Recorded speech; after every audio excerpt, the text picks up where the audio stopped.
Menzies, ayer y hoy,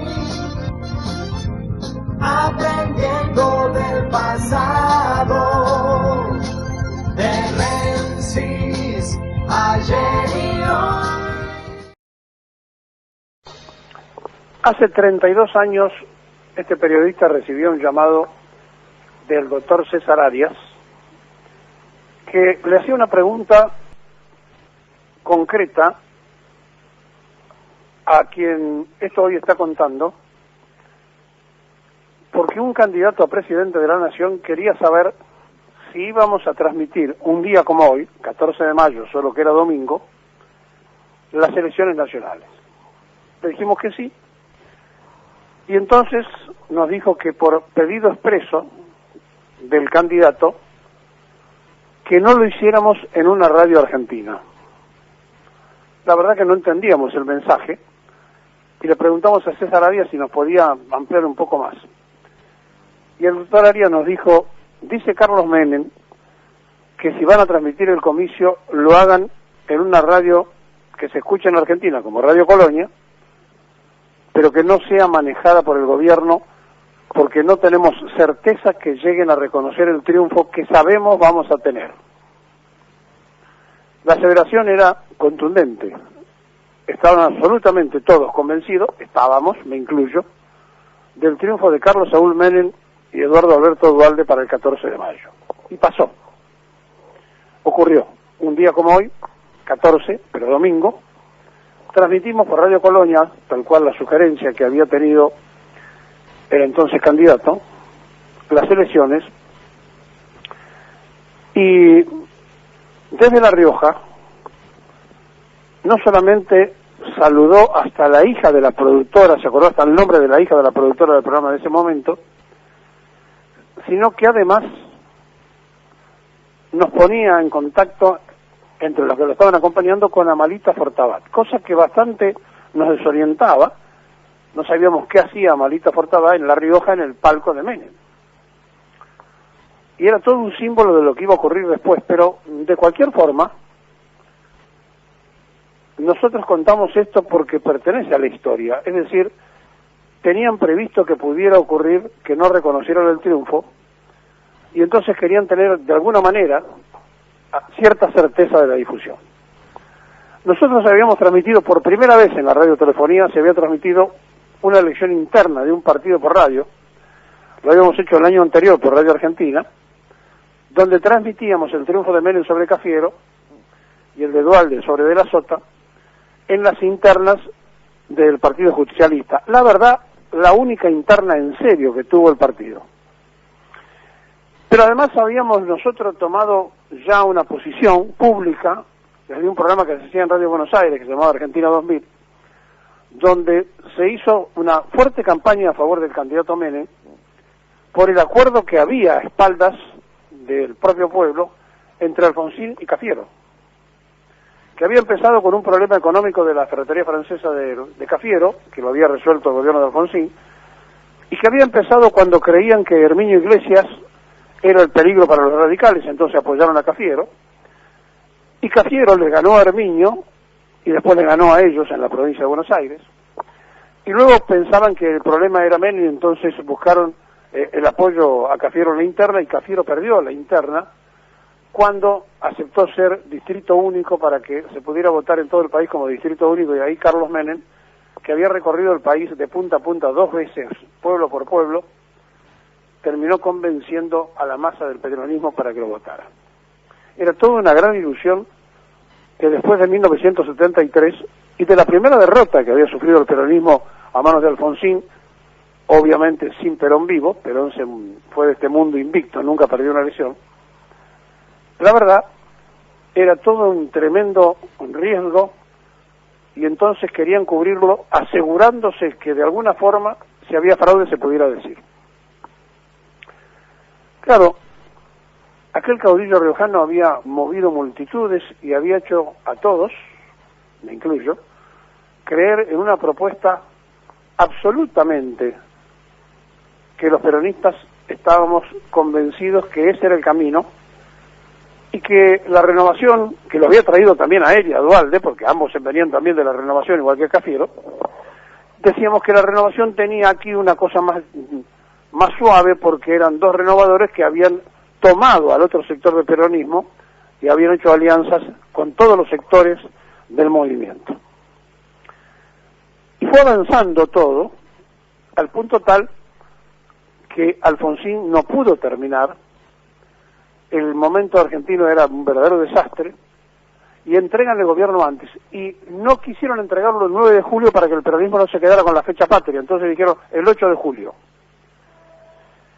Y el 8 de julio, la Plaza de Mayo tenía la mitad, ante un hombre que había convocado multitudes, que la gente se tiraba para abrazarlo, besarlo y demás. Cuando anunció el gabinete, la gente ya empezó a sentir algo raro. Recién electo presidente, de la mano de Julio Bárbaro, había llegado el grupo Bungibor a quedarse con la economía del gobierno de Menem. Ahí empezamos a entender lo de Almalita en el palco y empezamos a entender otras cosas que no habíamos entendido mucho cuando transmitimos las elecciones del 14 de mayo. Y claro, a nosotros nos tocó también ser funcionarios, pero con la diferencia que a los 6 meses le dijimos al entonces presidente, gracias por haber confiado en nosotros, pero nos vamos. La charla fue rápida, me miró fijo y me dijo, ¿por qué te vas? Me tengo que ir porque a vos te eligieron presidente y de lo que dijimos en la campaña a lo que se está programando hacer, no estoy de acuerdo y me tengo que ir yo. Bueno, pagué el aguinaldo y después te vas. Y eso sí hice, pagué el aguinaldo y me fui. E inmediatamente después, cuando salíamos a recorrer los mismos lugares que habíamos recorrido antes para pedir el voto a favor de Carlos Menem, donde había 500 personas, había 30. Pero ya había 30 que se habían dado cuenta de lo que estaba pasando. Y cuento todo porque ya es historia, porque los personajes no están, porque César ya falleció, Menem también, pero que en realidad está mostrando esto, que hubo un olfato popular de darse cuenta que no era lo que había elegido e inmediatamente reaccionó. Claro, todo eso termina después con las privatizaciones y termina después con una enorme cantidad de funcionarios hablando en contra del menemismo, pero se quedaron hasta el último momento cobrando hasta el último sueldo y después hablaron mal. Hace un ratito terminó la reunión entre la titular del Fondo Monetario Internacional y el presidente de la República Argentina en un hotel de Italia, de Roma, durante 1 hora y media. Ayer, lo del Papa llevó 45 minutos, la visita 25, pero toda la ceremonia en cierta que se llega, se acreditan, entran y demás, fue de 45 minutos. Hasta que no salieron no se supo que había estado 25 minutos, nada más con el Papa, no 45, pero 45 les llevó todo el proceso. Bueno, aquí 1 hora y media en el hotel, 1 hora y media de verdad, de reloj, para que después dijeran al terminar, vamos a seguir trabajando juntos.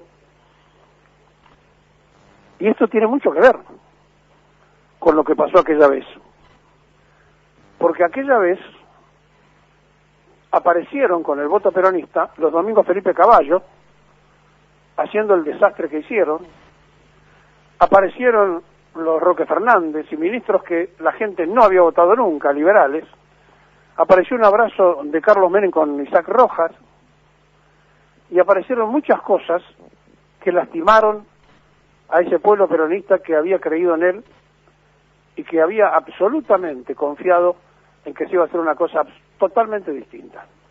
Y alguien puede decir es el sistema. No, son las personas que hacen las cosas que hacen y después en todo caso habrá que preguntarse por qué. ¿Por qué y en qué momento una persona hace determinadas cosas contrarias a las que la sociedad imagina que van a hacer?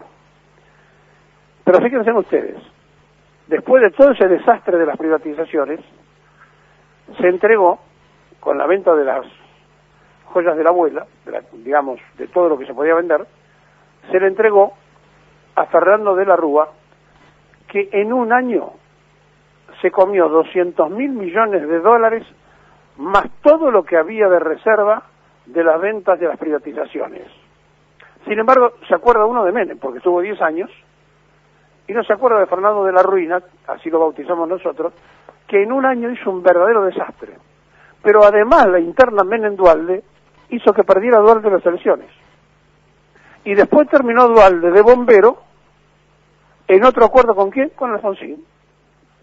¿Contra quién Alfonsín? Contra De la Rúa.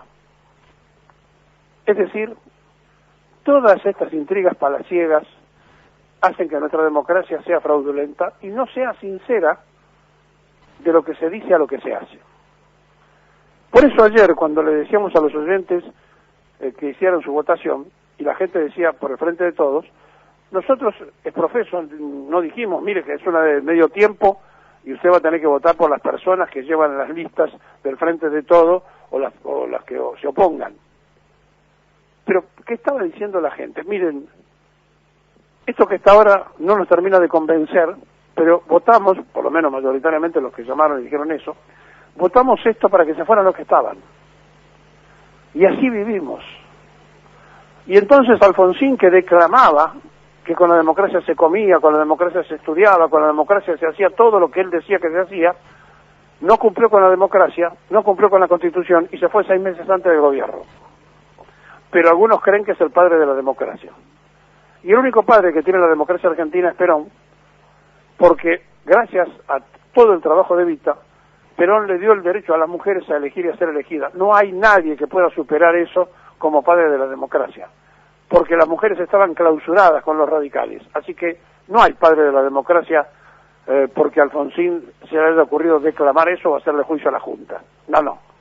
El único padre de la democracia en la Argentina que le dio igualdad a las mujeres fue Juan Perón, que lo puso además en la Constitución Nacional. Ahora, más allá de esto, de esta dicotomía de las cosas, las sociedades que se hacen. Y cuando le toca el turno a Alberto Fernández, que llega con el Frente de Todos, también se llama Frejupo, el Frente de Menem, y con Menem, ¿quién llegó? La UCD, todos disfrazados adentro de funcionarios. También Alberto Fernández, que fue funcionario en ese momento. Y Alberto Fernández, cuando llega, reparte los puestos en los ministerios, en los demás lugares, y no hay una mayoría de peronistas. Y entonces la pregunta es también, ¿dónde están y quiénes son los dirigentes peronistas que tienen que representar esa idea de fuerza en un frente donde el presidente un día dice que es socialdemócrata, otro día dice nosotros los peronistas, y la verdad no se sabe muy bien cuál es su pensamiento? Pero por lo menos ya dejó de levantar a Alfonsín, porque cada vez que hablaba de Alfonsín.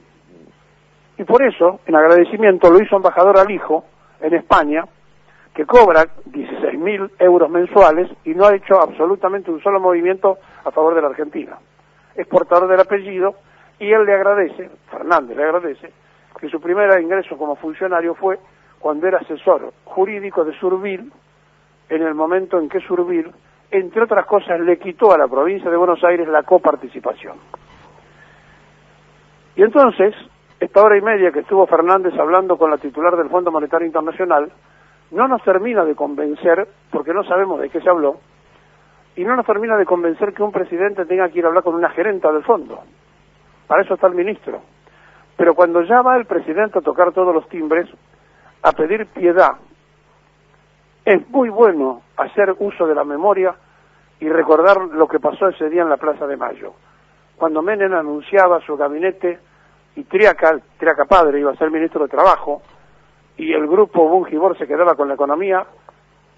El pueblo que lo había acompañado, el pueblo que lo había votado, no quiso llenar la Plaza de Mayo. No hay nada más sabio que el propio pueblo cuando sufre los cachetazos de sus dirigentes. Hoy, a 32 años de aquel llamado para transmitir las elecciones por Radio Colonia, para asegurar la posibilidad de un fraude, estamos en la misma exactamente etapa. Hay un gobierno del Frente de Todos, pero no controlan los medios de comunicación. Ni siquiera consigue el rebote en el exterior, a pesar que está allí el vocero mudo que es Biondi, ni siquiera consigue el rebote necesario para poder lograr un objetivo de la difusión de su tarea. Ahora está haciendo declaraciones el presidente de la Nación de su reunión con la gerenta del Fondo Monetario Internacional. Estamos pidiendo piedad porque hemos sido, a la hora del voto popular, una enorme cantidad de fraudulentos, de traidores y de personas que se han dedicado a engañar al pueblo argentino. Porque a los ministros de Economía nadie los vota, los ponen los funcionarios ellos, los que son votados. Y los Domingos Felipe Caballos, los Martínez de Oz, y cada uno de los que aparecieron, desde aquel siniestro Raúl Previch, que terminó siendo asesor de Alfonsín, y que fue el que en 1955, con la fusiladora, nos llevó derechito a ser los socios del Fondo Monetario Internacional, hasta el día de hoy, los tecnócratas le han ganado al voto ciudadano. Es difícil, es cruel, pero es la realidad.